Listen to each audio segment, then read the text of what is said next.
Friends, કેમ છો બધા? હું મીરા, આપણી ચેનલ મીરા કિચનમાં તમારા બધાનું હાર્દિક સ્વાગત કરું છું। હું તમારા માટે આજે લઈને આવી છું પરવરના શાકની રેસીપી, જે ખૂબ જ ટેસ્ટી બને છે। તો તમે પણ આ રેસીપી ટ્રાય કરો, અને જો મારી આવી જ રેસીપી તમને પસંદ આવતી હોય તો ચેનલને સબસ્ક્રાઇબ કરો, ફોલો કરો અને બેલ આઇકન પર ક્લિક કરો। તો ચાલો બનાવી લઈએ ફટાફટ પરવરનું શાક। પરવરનું શાક બનાવવા માટે અહીંયા મોટી સાઈઝના મેં 6 પરવર લીધેલા છે। તમે આની જગ્યાએ નાની સાઈઝના જે કૂણા પરવર આવે છે તે પણ લઈ શકો છો। અહીંયા હવે આપણે પરવરને બંને સાઈડનો જે ભાગ આવે છે તે કાઢીને આનું આપણે કટિંગ કરવાનું છે। તો છરીની મદદથી બંને સાઈડ આગળ અને પાછળનો ભાગ કાઢી નાખવાનો છે, ને આ રીતે આપણે જે બટેકાની સ્લાઇડ કરીએ છીએ તે રીતના આપણે આની સ્લાઇડ કરવાની છે। તો આ રીતે સ્લાઇડ કરીને જે ઉપરનો ભાગ આવે છે બી વાળો, તે આ રીતે કાઢી નાખવાનો છે છરીની મદદથી। અને જે કૂણા પરવર લ્યો છો તેમાં આ બીનો ભાગ હોતો નથી, તો કાઢવાની કાંઈ જરૂર નથી। અને પરવરના અહીંયા હું છાલ નથી ઉતારતી, તમે ઉતારી પણ શકો છો। તો આ રીતે બધા જ પરવરને આપણે કટિંગ કરી લેવાનું છે। આ રીતે સ્લાઇડ બનાવી લેવાની છે લાંબી લાંબી, અને આગળનો જે બિયાનો ભાગ આવે છે તેને આ રીતે કટિંગ કરીને ઉપરનો ભાગ આપણે કાઢી લેવાનો છે। તો આ રીતે જોઈ શકો છો બધા જ પરવર મેં કાપીને તૈયાર કરી લીધેલા છે। તો હવે આનો આપણે વઘાર કરી લઈએ। તો વઘાર કરવા માટે મેં અહીંયા એક પેન મૂકેલું છે।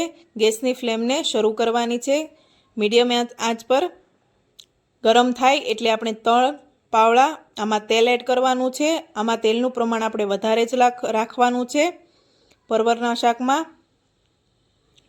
તો તેલ ગરમ થાય એટલે આપણે આમાં રાઈ એડ કરવાની છે, થોડી જ રાઈ એડ કરવાની છે વઘાર માટે। તો રાઈ ફૂટવા લાગે એટલે આપણે જીરું, જે આખું જીરું આવે છે વઘાર માટે યુઝ થાય છે, તે એડ કરવાનું છે।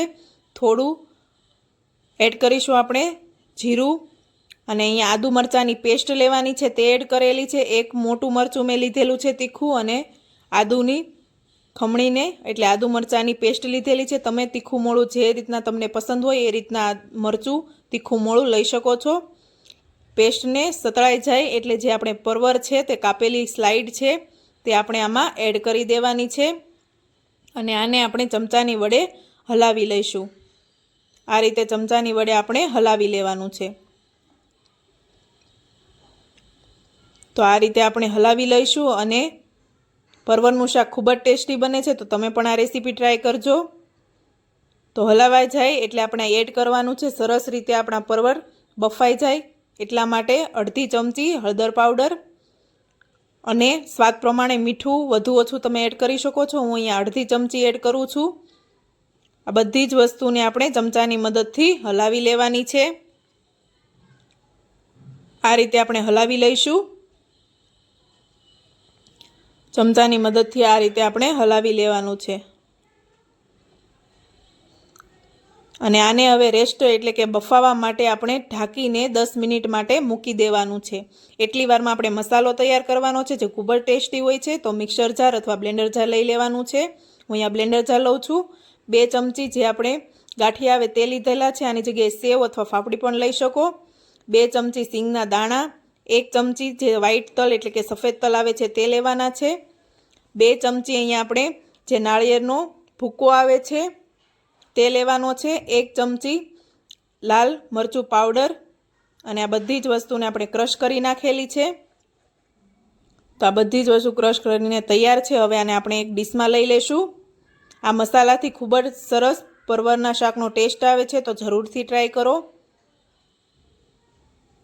હવે આપણે આમાં એડ કરવાનું છે અડધી ચમચી હળદર પાવડર, અડધી ચમચી ધાણા જીરું પાવડર, અડધી ચમચી ગરમ મસાલો, અડધા લીંબુનો રસ એડ કરવાનો છે, અને 1 ચમચી ગોળ એડ કરવાનો છે। આપણે આ શાકમાં આપણે મરચું એડ કરેલું છે એટલે લીંબુ, મરચું અને ગોળનું પ્રમાણ સારી રીતે સરખું થાય અને સરસ મજાનો ટેસ્ટ આવે તે રીતે આપણે બધી જ વસ્તુ એડ કરીને આ રીતે મસાલો તૈયાર કરવાનો છે।